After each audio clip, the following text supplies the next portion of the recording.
I was born in Pittsburgh, Pennsylvania, and lived there until 1962. And then we moved to New Orleans, where my grandparents still were.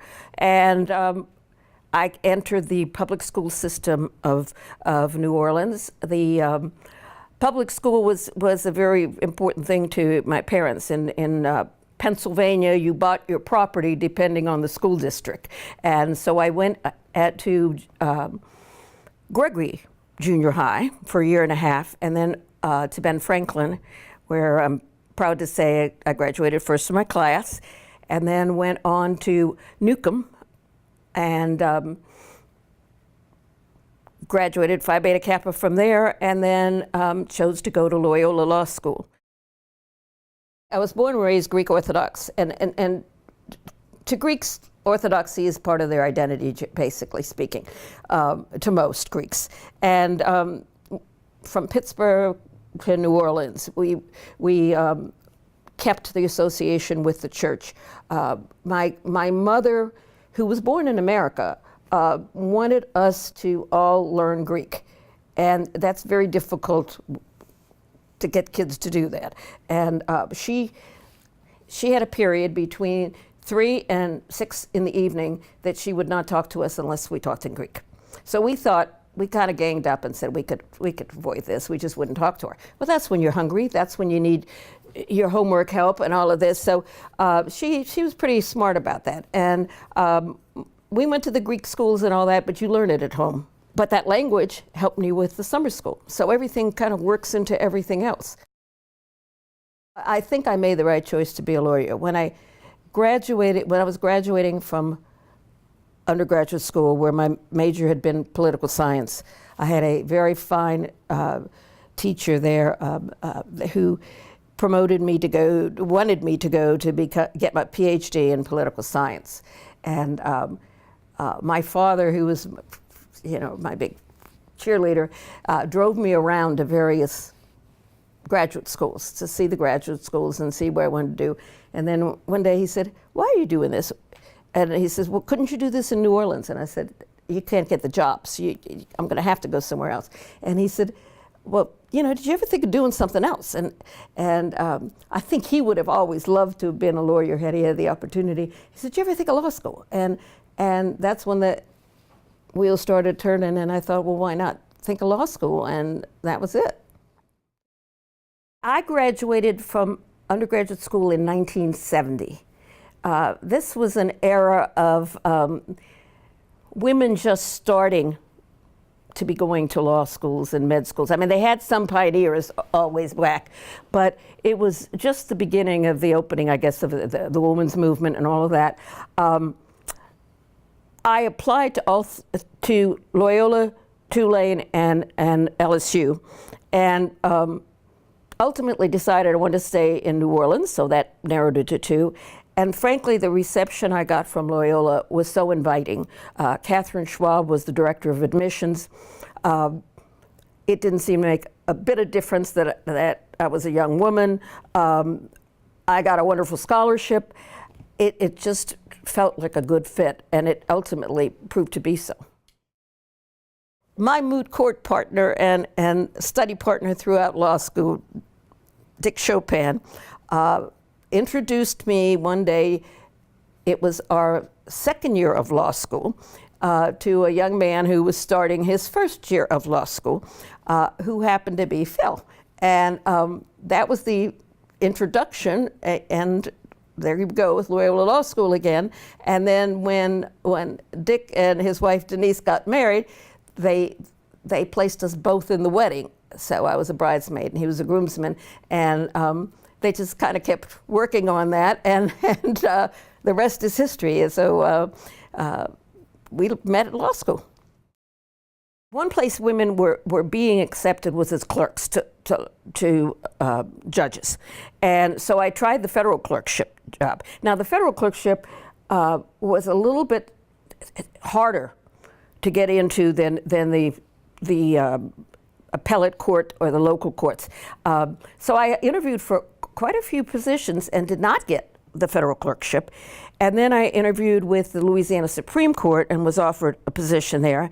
And then I got the call from Deutsch, where I had Deutsch, Kerrigan, and Stiles, where I clerked in between my junior and senior year, and got an offer there. And I think a little bit of me said, well, all the women are doing clerkships. I can be in a firm. So I went to the firm. And part of that is because I always liked challenges, and there weren't many women doing that, and I thought, I'm going to do that. And I did it, and I did it under the mentorship of a woman attorney, Marion Meyer Burkett, who was one of the best. But then I decided that wasn't really for me. I always had this inkling to be a teacher of one sort. It was either going to be a kindergarten teacher or a law school teacher, so I took the law school. And I think the kindergarten would have probably driven me crazy. I like trying to instruct people and show them what I know and share what I know. And even in the law firm, when there'd be new lawyers, I like doing that. And when I was at Deutsch, working with Mrs. Burkett, I did a lot of succession work. And the idea of being able to relay that to others and how to do it, and just became something I thought would be challenging and I'd like to do. And I also like dealing with young people. It was also a time, I think Title IX had just passed, and schools were at least looking at women for teaching positions. At the time, I don't think Tulane had any women on its faculty. When I interviewed with them, and Loyola had Janet Mary Riley, who also was a mentor of mine, and Janet had started through the librarian process. She started as a librarian and then became a law professor. So it wasn't guaranteed you're going to be anywhere, and I had three good supporters in there, and Marcel Garceau, who was the dean when I started law school, and Bill Crow, the gentleman I spoke about before, and Shale Herman, and Janet Mary Riley. So I'd say four that really were on my side. So I wasn't at that faculty meeting. I don't know what was said, but I feel sure that those people really promoted my candidacy. One difference I found was the acceptance level at teaching. In the law firm, I felt a little bit, I was different. I wasn't one of the guys. When people would go to lunch, I wasn't necessarily included. And that wasn't like that at the law school. I mean, from the very beginning, everybody go to lunch. Kathy, come on to lunch with us. We're going to do this. Be part of it. And I think with the committee system, where you get involved and you have to be on a committee, and then you start showing that you can do something, all of that was very different. That I felt so much more included and so much part of the scene. And then the other thing, which I kind of did solo, when I got into the area of assisted reproduction, is deciding to try to pass some legislation protecting or recognizing posthumously conceived children, children that were conceived after the father or mother died. And we got some legislation on that. We're one of the first states to do that. And protects those children. There really are a network of people now that are working on assisted reproduction. Most of this started in the late 70s. I mean, it didn't exist before the birth of Louise Brown, the first in vitro baby, and that was late 70s. And now, of course, there's so many possibilities. There are possibilities of genetically having three parents. There's possibilities of being born after the parent, being conceived after the parent died. There's just the surrogate mothers, the ability to transfer embryos. So there's a group that gets together once a year, and I've been blessed to be part of it. Loyola has a wonderful program in Vienna and also in Greece and in Panama. I think those are the three that we have now. For many years, I was blessed to be asked to teach in the Vienna program. I don't think it hurt that my husband was honorary consul and remains so, because we had mutual friends that could relate and law school help and vice versa.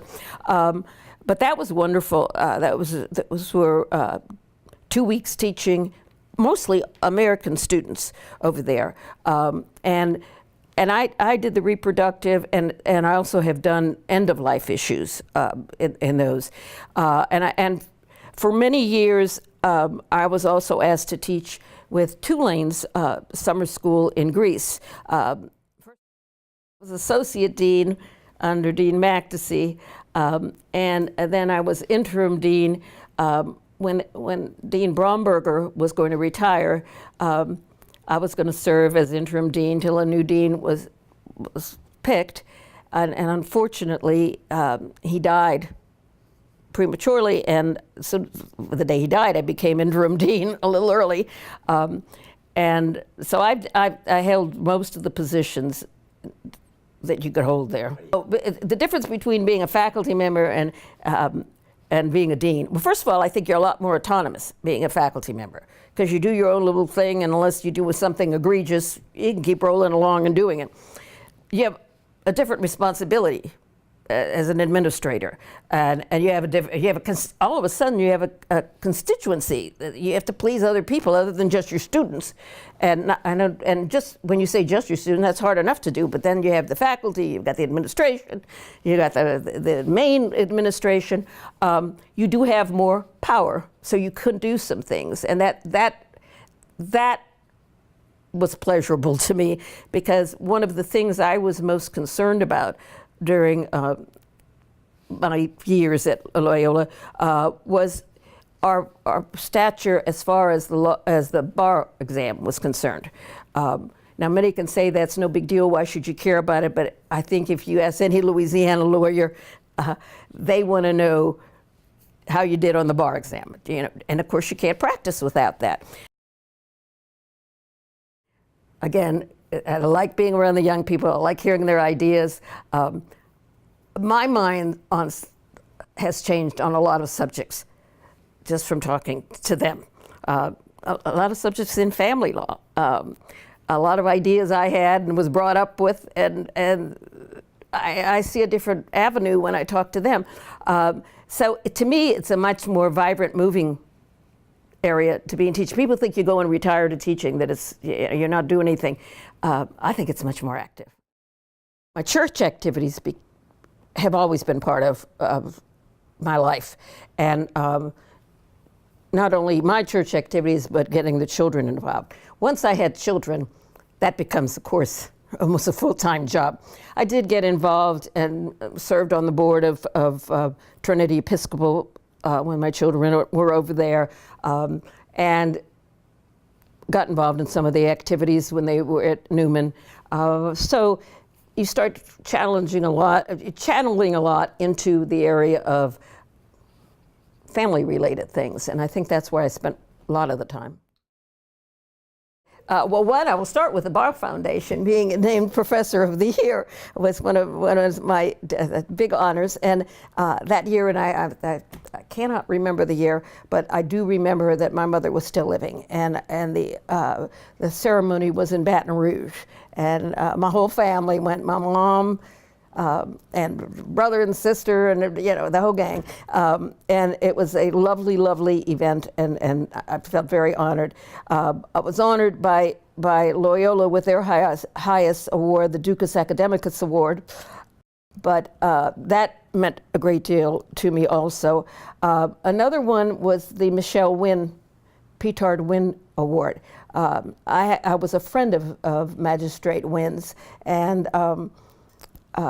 when she died, it was a real loss to the community, and the Association for Women Attorneys started an award in her name.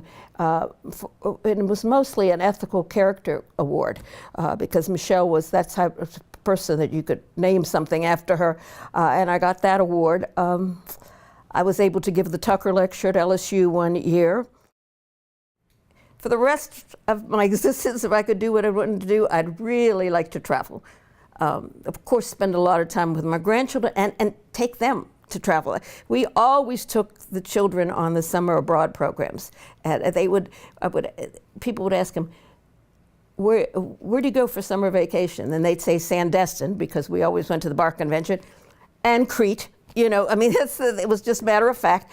And I would love to take them various places. My husband and I could take them all over. And I would love to donate my time to teach in summer abroad programs, because I've done it so often, and it's fun, and it'd be something that would give me great satisfaction.